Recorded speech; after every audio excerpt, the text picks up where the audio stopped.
ನಾವು ಭಾಳ ಬಹುಮತದಿಂದ ಗೆಲ್ತೀವಿ, ಅದರಲ್ಲಿ ಯಾವುದೇ ಅನುಮಾನ ಇಲ್ಲ.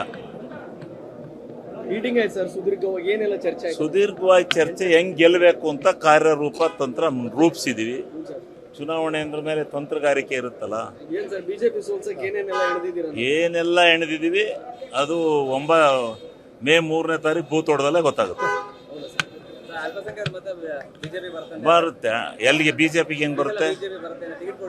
ನೋಡ್ರಿ, ಅವರು ಮಾತೆತ್ತಿರೆ ಇವ್ರನ್ನ ಪಾಕಿಸ್ತಾನ ಕೂಡಿಸ್ತೀವಿ ಅಂತಾರೆ, ಹೆಂಗ್ರಿ ಆಗ್ತಾರೆ ಅವ್ರ ಓಟ? ಅಲ್ಲ, ಸತ್ಯ ನೀವು ಹಿಡ್ಕೊಳ್ಳಿ. ಇದು ಜಾತ್ಯತೀತ ರಾಷ್ಟ್ರ, ಎಲ್ಲರೂ ಒಂದಾಗಿ ಬಾಳ್ಬೇಕು ಅನ್ನೋ ಭಾವನೆ ಏನಾರು ಅವ್ರಿಗಿದ್ರೆ ಸುಮ್ಕಿರ್ಬೇಕು. ನಾವು ಜಾತ್ಯತೀತ ರಾಷ್ಟ್ರ ಅಂತ ಹೆಸರಿಟ್ಕೊಂಡು ನೀವು ಒಂದು ಜಾತಿಯವ್ರು ಹೋಗ್ರಿ, ಆ ಕಡೆಗೆ ಹೋಗ್ರಿ, ಈ ಕಡೆಯವರು ನೀವು ಸರಿ ಇಲ್ಲ ಅಂತ ಅಂದ್ರೆ ಹೆಂಗೆ? ಕಣದಲ್ಲಿ 11 ಜನ ಅಲ್ಪಸಂಖ್ಯಾತರು ಇರೋದ್ರಿಂದ ಇಲ್ಲ, ಇರ್ಲಿ ಆದ್ರೆ ಜನ ಬುದ್ಧಿವಂತರಿದ್ದಾರೆ. 100ಕ್ಕೆ 100 ಭಾಗ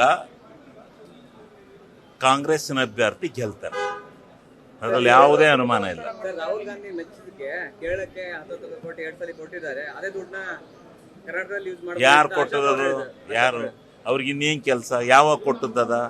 ಕೊಟ್ಟದ್ದು ಯಾವಾಗಲ್ರಿ? ಎಲೆಕ್ಷನ್ ಇದ್ದಾಗ ಕೊಟ್ಟದ್ದು. ಯಾಕೆಂದ್ರೆ ಅಲ್ಲಿ ಫ್ಲಡ್ ಬಂದು ಭಾಳ ಅತಂತ್ರ ಸ್ಥಿತಿಲಿದ್ದಾಗ ನೆರವಿಗೆ ಪಕ್ಕದ ರಾಜ್ಯ ಆಗಿ ನೆರವಿಗೆ ಹೋಗಿದ್ದದು. ಅದನ್ನ ಎತ್ತಿ ಎಣ್ಸರು ಊಟಕ್ಕಿಕ್ಕಿ ಹಂಗ್ಸೋ ಜನ ಇವರು.